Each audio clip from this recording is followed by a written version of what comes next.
how do you take strategic elements and blend them into your life so that you get to do all the same things and spend all the same time with people that are important to you, whether it's your direct reports or your family, and incorporate health tactics into it, because you don't get a 25th hour.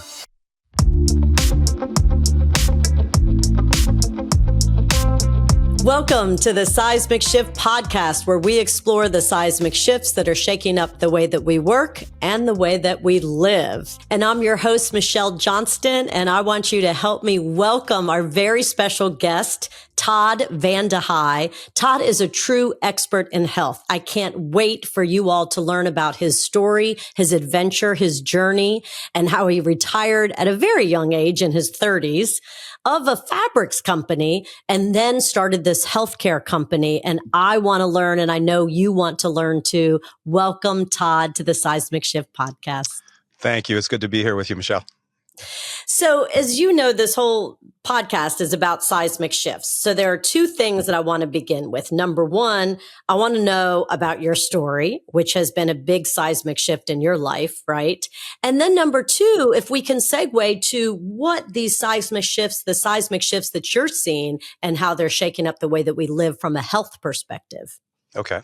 Spending most of my career in the carpet industry, and which is technically a fabric, by the way. And ending up in healthcare was a pretty big shift in my life. And I'd love to claim that was strategic in nature, that I went after it because it just felt right, or it was some lifelong pursuit, but it was really just happenstance. And in the midst of the '08 recession, I was retired and lost absolutely everything, and was trying to piece my life back together again. Thought I would have to relocate my family to Georgia, which is where the vast majority of the carpet manufacturing industry is. Didn't want to leave Southern California. Was a decade before everybody started leaving Southern California, actually. And so was trying to find local opportunities, and met with a strength coach who was closing his business, or was planning on it, and was at his wit's end, and wanted to know if I could help him turn it around. And that's kind of how the whole thing started. And frankly, I mean, he's a wonderful guy. There was no business. And I was sophisticated enough to know that there actually was no business. There were no operational processes. There weren't even any books. I had to create everything from scratch. And there technically weren't any employees as well. They were all independent contractors and old gym equipment in a lease that the lease wasn't even a good lease. It was really, I don't know. I wasn't sound. I would describe. I was in the throes of depression from having felt like my identity was torn from me and was starting from scratch. That's kind of my state. I don't think I was well, but here I am at this 15 years later or 14 years later, and it's a totally different story. It's been a roller coaster of a ride, and I have a newfound respect for entrepreneurs. I had been an employee my whole life up until that point, working in a publicly traded company, and this is the opposite. And it was quite a transformation. Coming from that type of environment, I figured with a small organization, I could just, snap my fingers and everything and everyone would fall in line, including suppliers and other supporting functions outside of the organization. And nobody cared because I was running such a small business.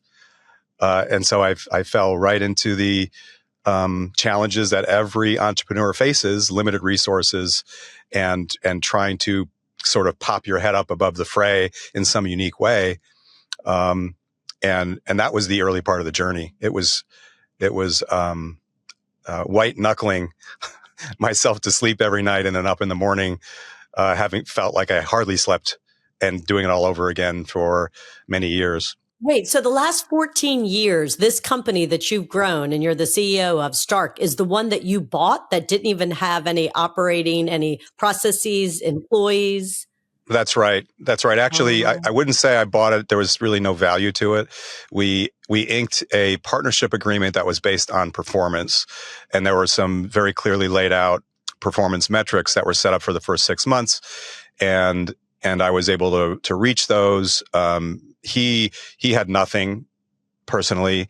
I had $60,000 left, and I invested $42,000 of that last 60 to buy new gym equipment, transfer the business to a new location, and really start all over again. It was terribly stupid in retrospect, totally irresponsible as a father and a husband. I get my hands feel kind of clammy when I talk about it because it still affects me. There was something it was so that scary. really called you to that particular business. What was it? Well, at first it was the sense that the need to be needed. That was the first thing. And it could have happened.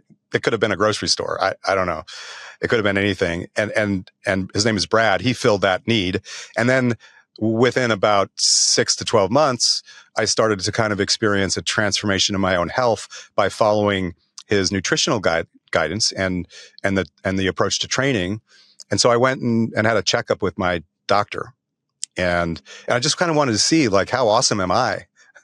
After having suffered from a lot of chronic disease states for decades, I probably have the bumpiest road, medically speaking, of anyone that you've ever met at my age, particularly in my current state.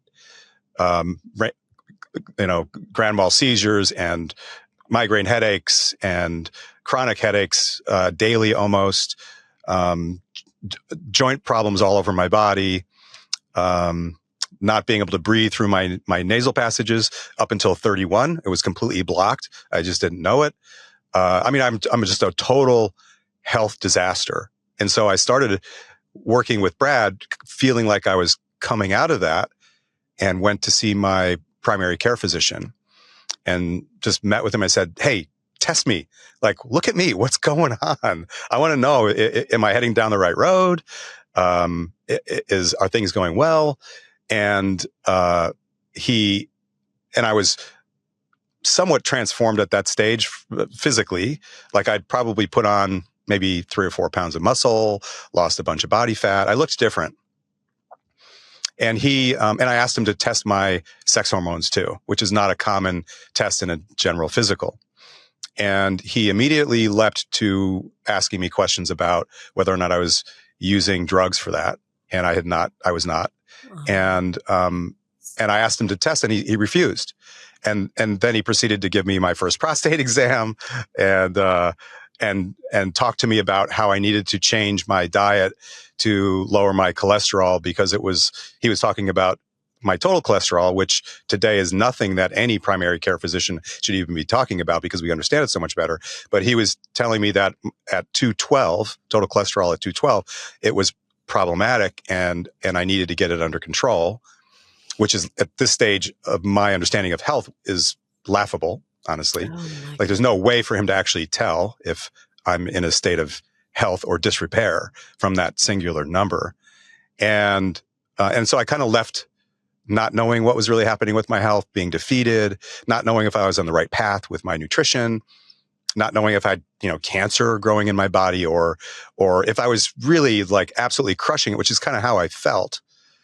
And so I went back dejected, showed my business partner my labs. He started to argue, like, he's not looking at cholesterol the right way. Had me read a book called The Cholesterol Myth, which was written by a cardiologist in roughly 2011.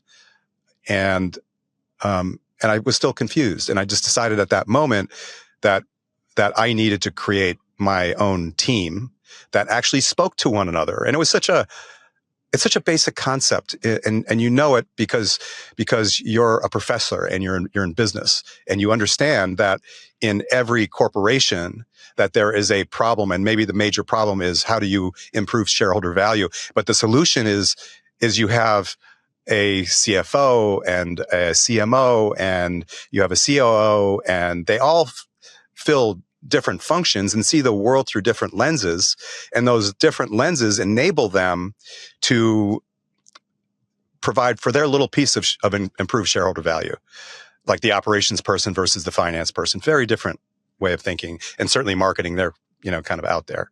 And they all need to be present for that. And in my experience, it was for introducing new carpet products, right?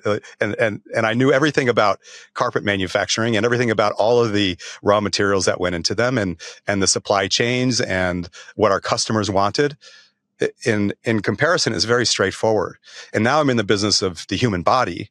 And as I'm thinking back to that experience with that doctor, at that point, we didn't know nearly what we know today about the human body, and we don't know everything today either. And so for him to be so certain that I was on the wrong path and wouldn't speak to others about it just flabbergasts me. It doesn't make any sense. And it still doesn't today, as we've evolved into this team approach. Why what we do doesn't exist everywhere, because nobody knows everything about the human body. And how can you possibly deliver great shareholder value, which is to say that it's the health of the patient? How do you improve their health profile without having a team looking at your circumstances and directing traffic or giving proper guidance and arguing with one another like you have in any investment that any business ever does? There's arguments, there's conflict, there's some resolution, but never completely resolved. I believed at that moment that needed to happen with the human body, and that was the inspiration behind the design. It's a fairly straightforward thought, right? So many questions, Todd. I want to go back to when you were at your unhealthiest with the migraines and whatever, the seizures. What do you think contributed to that point, that state of unhealthiness? And then I want to get so that the listeners and I can learn of how to get to our healthiest state. Okay. I'll start with the most complex issue that's still not solved. And that's my hyper-vigilance state. I think that a lot of business people and a lot of successful entrepreneurs have this hyper-vigilance state. It's like young or new mothers have that too, but it's for the business and not for the children.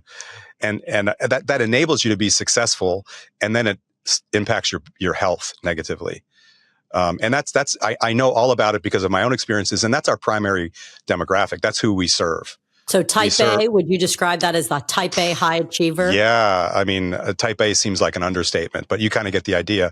It's somebody that just goes through extreme levels of effort, to learn, apply, to risk, and from the point when they start a business or step into a position that's really critical, they can't fully turn it off.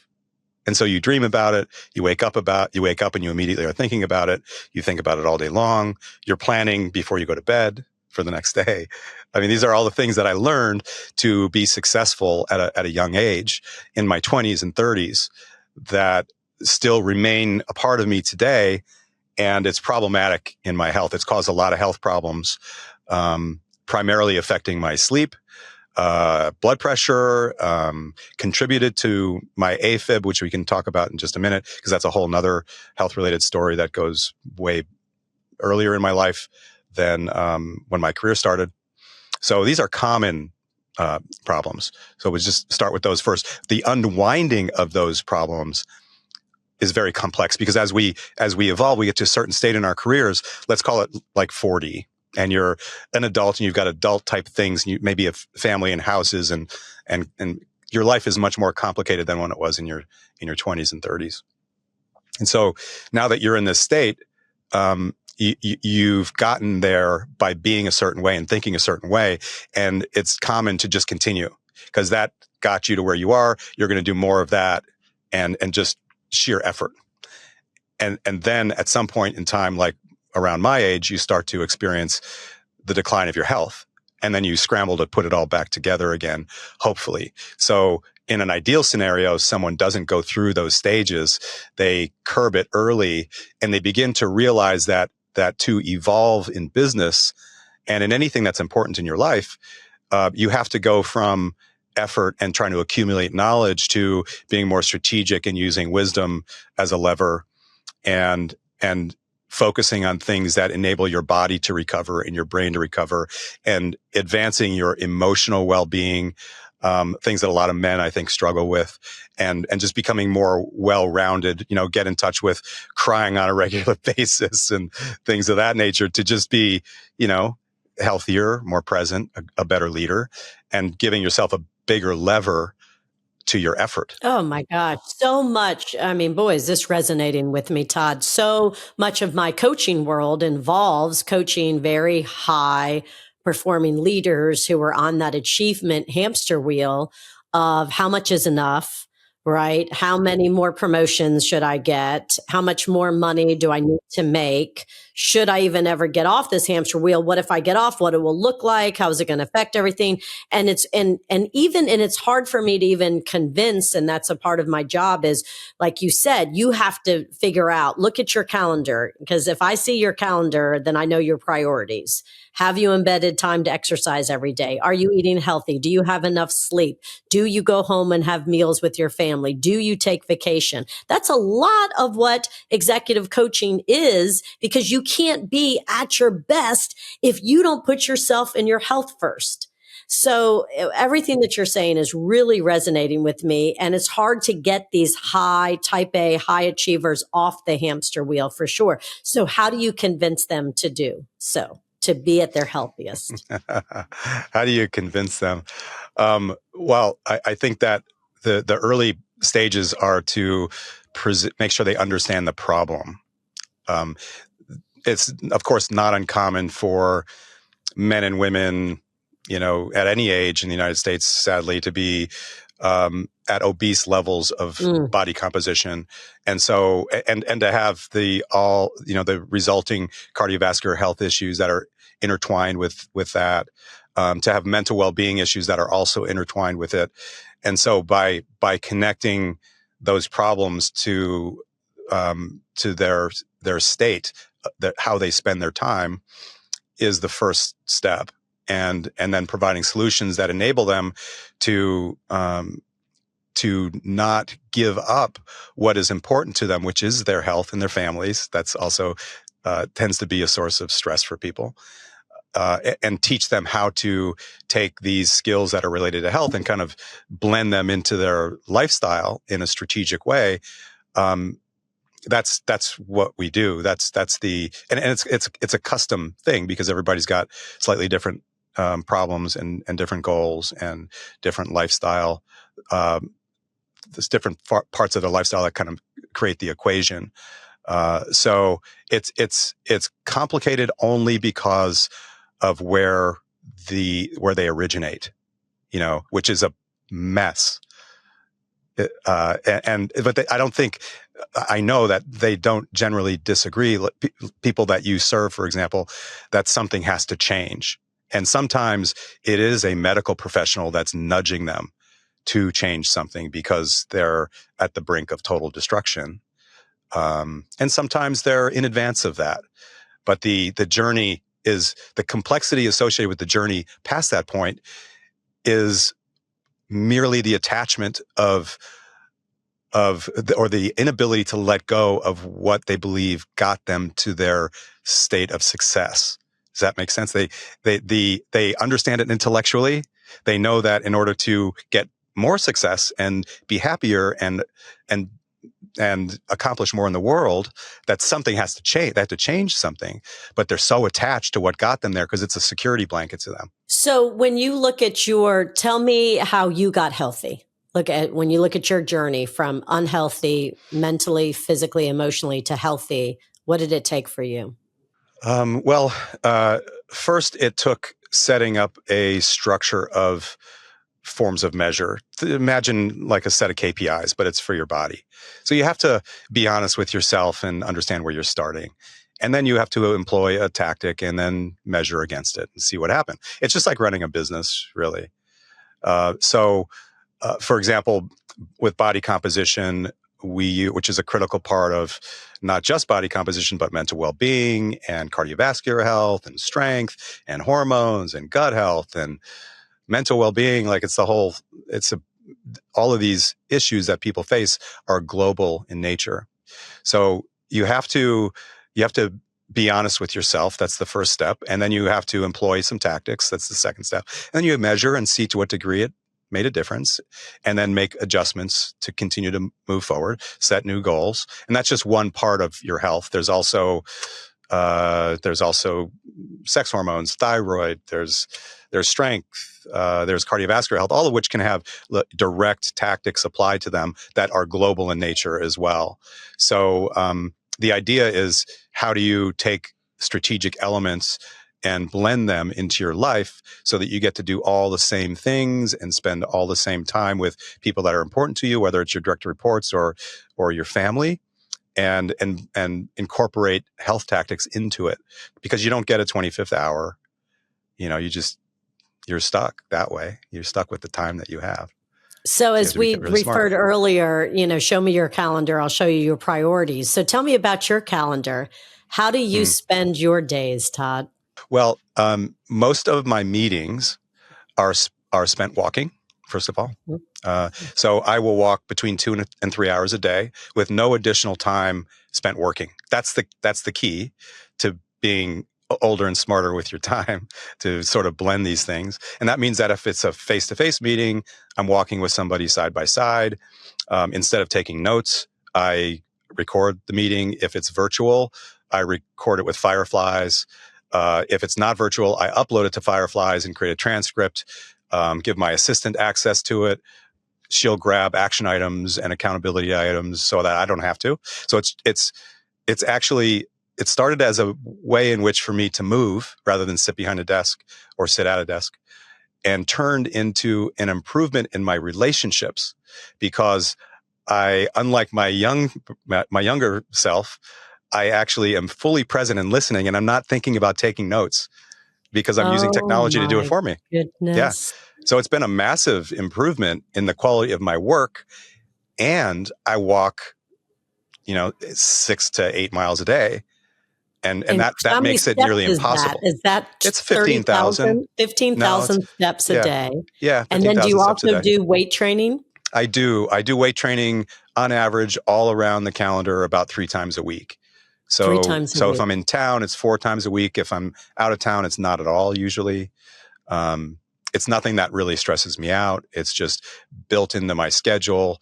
Obviously, because I'm the CEO of Stark and we actually have gyms in every single one of our locations, it's convenient for me to do that. But that's not to say that you can't. We have CEO student. Our term for client is student, by the way. We try to teach them these skills that they can keep for the rest of their lives. And they bring employees in. They train in the gym with employees. So they're sort of double dipping. They bring family members in. There's creative ways of doing things so you're not just solely on your own. And some people are like, well, this is my time. I need to decompress. It's just me. And that's also necessary. It just depends on really who you are. So in order to have the time to do these things, you don't get the 25th hour. You have to be more creative. And that's why we exist to find those creative solutions. So my schedule is 3 or 4 times a week of weight training. It's 2 or 3 times a week of cardiovascular training, which is medium state or medium intensity steady state cardio, which is also known as zone 2 cardio, which is to elicit a very specific response from my heart. The end result is lowered resting heart rate. So you can actually manage that with cardiovascular health training. It's the entire reason I do it. And then walking, and I do mobility a couple times a week, usually for a half an hour to 90 minutes, because as I get older, I'm certainly not getting more mobile unless I actually am intentional about it. And that's a critical part of aging gracefully and actually being able to do the things that you love when you're much older. So the bottom line is that all of those modalities, including walking, they have to become, at some point in your life, they have to become a part of your life. And the earlier you do it, the better the outcome in the long run, because you don't have to spend so much time unwinding the problems associated with being sedentary.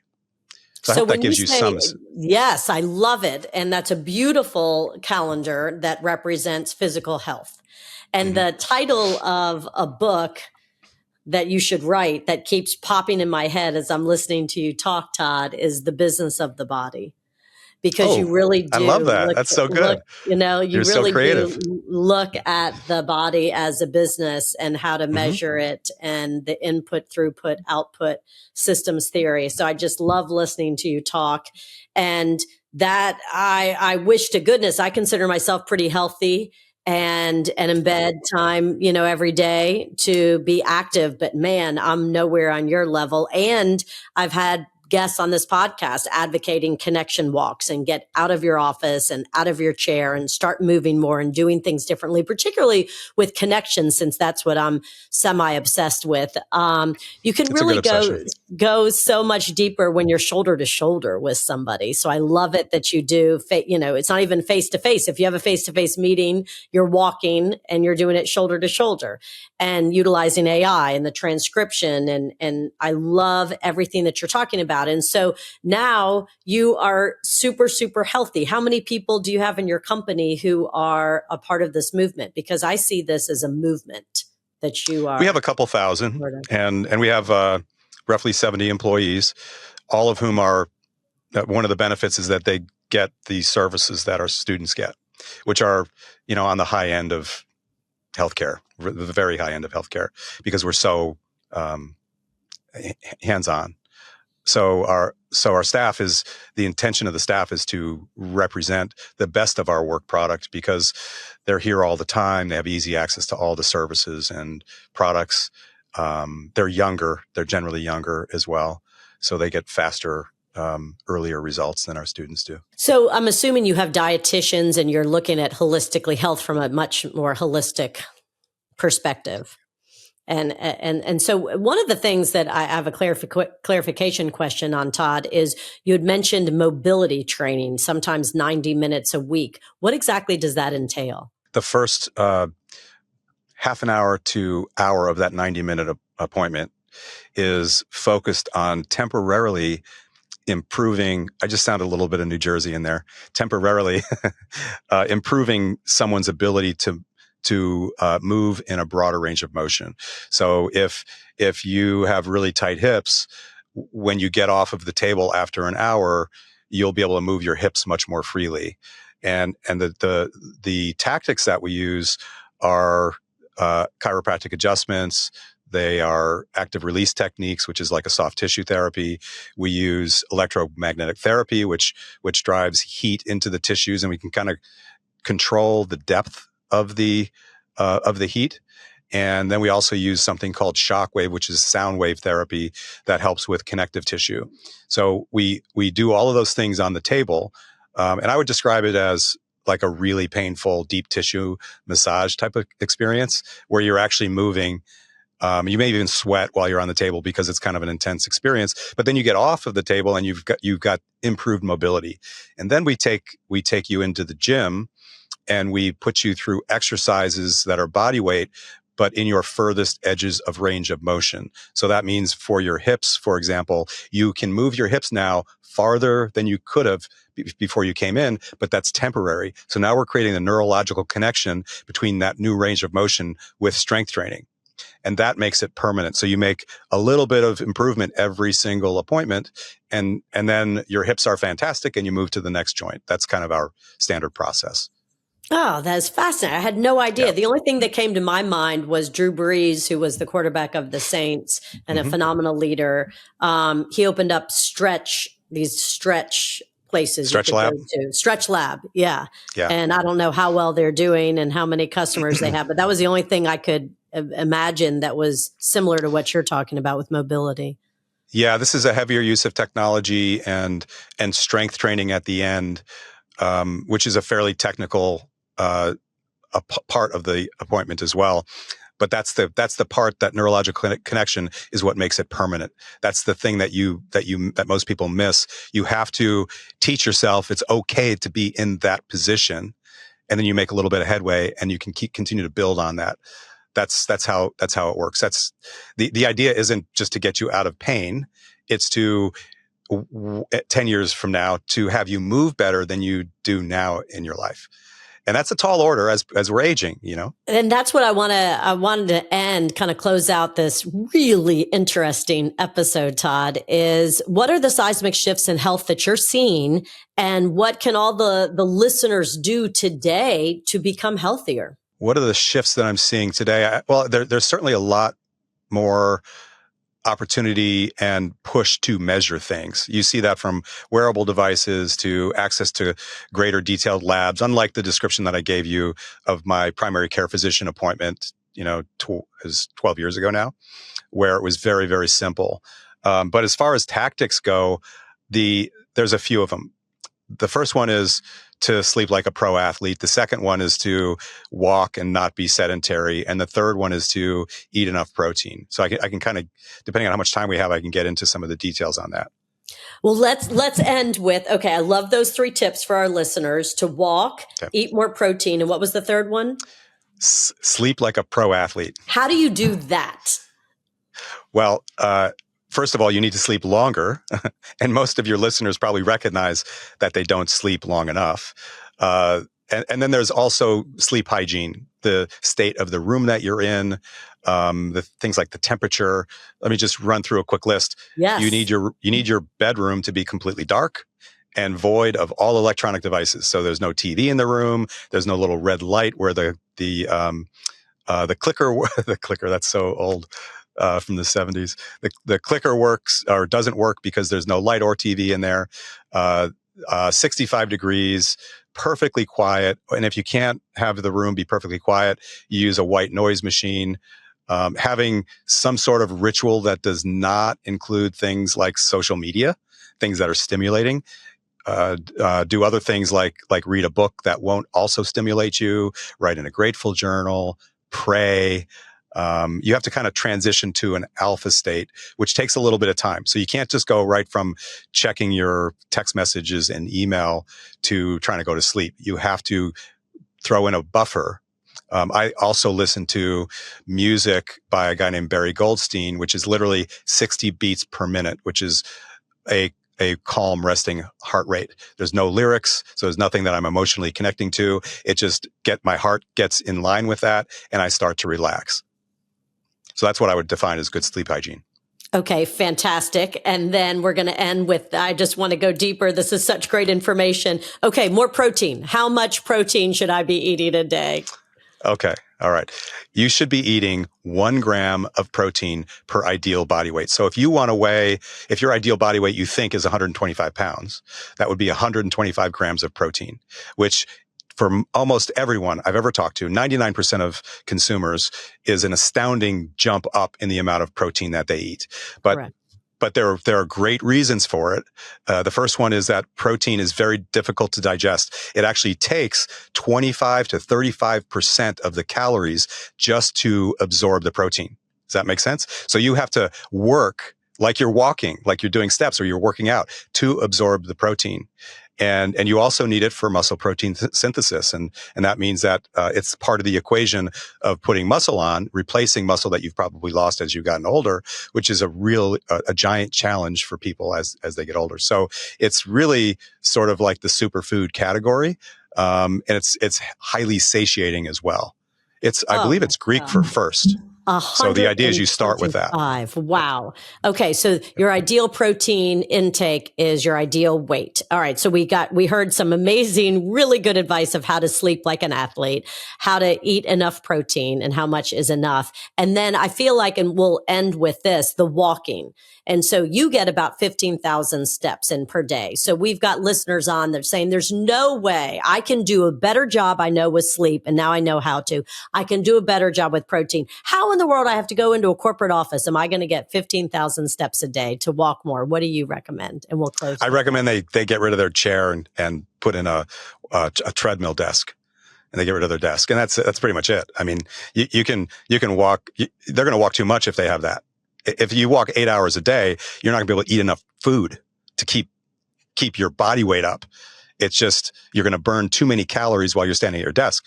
So it doesn't actually take a lot. I mentioned that I walk 2 to 3 hours a day. I work, 10 hours a day. And so for a lot of my day, I'm sitting like I am right now in front of you. So it doesn't actually take a lot, but it takes some. If you compare me to my old self, I was probably walking a half an hour a day. And so I've got 2.5 hours on top of that.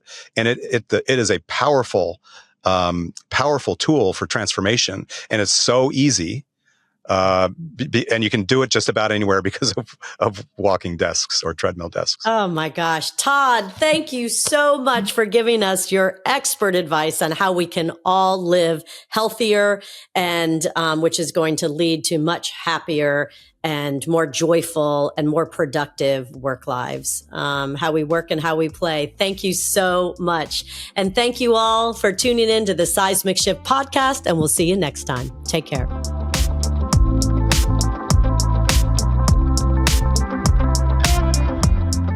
Thank you for joining us on the Seismic Shift. And before you go, can I ask one favor of you? Do you mind sharing today's episode with a leader you know? The power of this conversation is found in your using it and sharing it to create real connection in your life.